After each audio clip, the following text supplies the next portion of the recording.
সকাল বা বিকেলের নাস্তায় অল্প সময়ে মজার কিছু বানাতে চাইলে আলু আর পাউরুটির এই নাস্তাটি ট্রাই করতে পারেন। এটা খেতে অসম্ভব মজার হয় আর বানানো খুবই সহজ। চাইলে বাচ্চাদের টিফিন বক্সের জন্য কিন্তু ঝটপট রেডি করে দিতে পারবেন। তো আশা করছি বরাবরের মতোই আমার আজকের এই সহজ রেসিপিটাও সবার অনেক বেশি ভালো লাগবে। তাহলে চলুন কথা না বাড়িয়ে চলে যাই মূল রেসিপিতে। আমি প্রথমে একটা আলুর পুর রেডি করে নিব।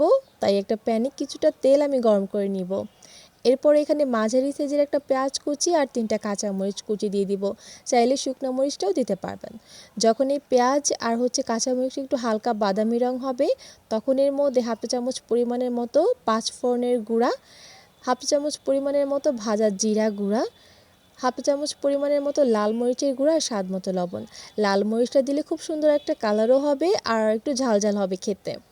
একটু হালকা করে মশলাগুলো ভেজে নিয়েছি যেন কাঁচা কোনো গন্ধ না থাকে। মশলাগুলো ভাজা হয়ে গেলে এখন এখানে 1 কাপ পরিমাণের মতো আলু সিদ্ধ দিয়ে দিলাম। আমি মাঝারি সাইজের 2টা আলুকে সিদ্ধ করে হাতের সাহায্যে ভালো করে ম্যাশ করে নিয়েছি। এখন এই মশলার সাথে আলুটাকে একটু ভেজে নেওয়ার পালা। আলু দিয়ে যে কোনো নাস্তা বানানোর আগে আলুটাকে যদি একটু মশলা দিয়ে এভাবে ভেজে নেন, আমার তো মনে হয় সেই নাস্তার টেস্টটা বেড়ে দ্বিগুণ হয়ে যায়। তো আলুর পুরটা কিন্তু একদম রেডি। এটাকে ঠান্ডা হওয়ার জন্য একটা প্লেটের মধ্যে আমি এটাকে নিয়ে নিলাম। এটা ঠান্ডা হতে হতে এই দিক দিয়ে আমি 4 পিস পাউরুটি নিয়ে নিলাম। বড় সাইজের পাউরুটি নিয়েছি এখানে, আপনারা চাইলে ছোট সাইজ দিয়েও করতে পারেন। আর এই 4 পিস পাউরুটি দিয়ে কিন্তু পরিবারের সবার জন্য চমৎকার একটা নাস্তা তৈরি হয়ে যাবে। আর সবাইও কিন্তু ভরপুর খেতে পারবে। তো এখন একটা রুটির ওপরে আমি আলুর পুরটাকে এর উপরে খুব সুন্দরভাবে দিয়ে দিব।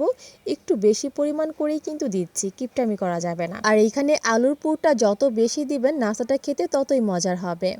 তো আলুর পুর দেওয়া হয়ে গেলে এখন এর উপরে আরও একটা রুটি আমি এর উপরে দিয়ে দিচ্ছি। আর এটা কিভাবে করে নিচ্ছি আশা করছি আপনারা দেখে হয়তো বুঝতে পেরেছেন। ব্রেড দিয়ে তৈরি অনেক রেসিপি কিন্তু আমার চ্যানেলে দেওয়া আছে, আপনারা চাইলে কিন্তু দেখে নিতে পারেন। আশা করছি আপনাদের ভালো লাগবে এবং উপকারও আসবে। তো এরপর আমি এরকম করে এইগুলোকে কেটে নিচ্ছি। একটু হাফ ইঞ্চি করে কেটে নিব। আর এভাবে করে কাটলে কিন্তু অনেকগুলো নাস্তা তৈরি হবে। আপনারা চাইলে কিন্তু লম্বা করেও কাটতে পারেন, কিন্তু আমি একটু বেশি পরিমাণে বানাবো তাই একটু এভাবে পাতালি করেই কেটে নিলাম। দেখতেই পাচ্ছেন কত সুন্দর দেখাচ্ছে। আর ভেতরে কি সুন্দর আলুর পুরটা একটা লেয়ার হয়েছে। তো এখন এটাকে একটা সাইডে রেখে দিব। এখন একটা বেসনের ব্যাটার তৈরি করে নিব। তাই একটা বাটিতে 1 কাপের থেকে কিছুটা কম হবে বেসন, তার মধ্যে হাফ চা চামচ পরিমাণের মতো লাল মরিচের গুঁড়া, আস্ত জিরা দিয়ে দিলাম, এটা টোটালি অপশনাল।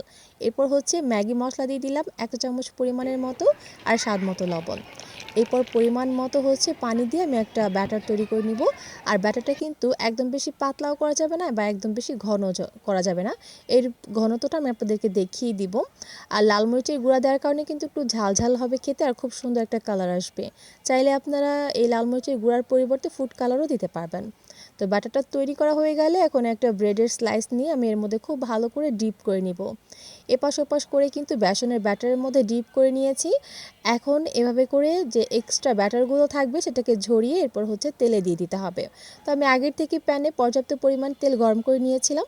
এখন এক একটা স্লাইস এই বেসনের মধ্যে ডিপ করে তেলে দিয়ে দিতে হবে। আর কিছুক্ষণ পর পর এগুলোকে এভাবে করে উল্টে দিতে হবে যেন সব জায়গার দিক থেকে খুব সুন্দর করে এগুলো ভাজা হয়ে যায়। দেখতেই পাচ্ছেন কতটা সুন্দর একটা কালার হচ্ছে উপরের দিকটা। আর যখন দেখব এটা উপরের দিকে এরকম বাদামি রং আর একটু মুচমুচে দেখাচ্ছে, তখন তেল থেকে তুলে নিতে হবে। এটার বেসনের ব্যাটারে কোট করার কারণে কিন্তু উপরের লেয়ারটা অনেক বেশি ক্রিস্পি হয়েছে আর খেতেও অসম্ভব মজার হয়। এটা আপনারা সকাল বিকেলের নাস্তায় অথবা বাচ্চাদের টিফিন বক্সের জন্য তৈরি করে দিতে পারেন। আর যে কোনো সসের সাথে তো জাস্ট জমে যাবে। একবার হলো এটা বাসায় ট্রাই করে দেখতে পারেন। খুবই সহজ একটি নাস্তা, কিন্তু খেতে অসম্ভব মজার হয়। এইরকম সহজ সহজ ও মজার রেসিপি পেতে আমার চ্যানেলটি সাবস্ক্রাইব করে রাখতে পারেন। আশা করছি কাজে আসবে। তাহলে আজ এখানেই বিদায় নিচ্ছি, চলে আসবে নতুন কোনো ভিডিও নিয়ে। সবাই ভালো থাকো, আল্লাহ হাফেজ।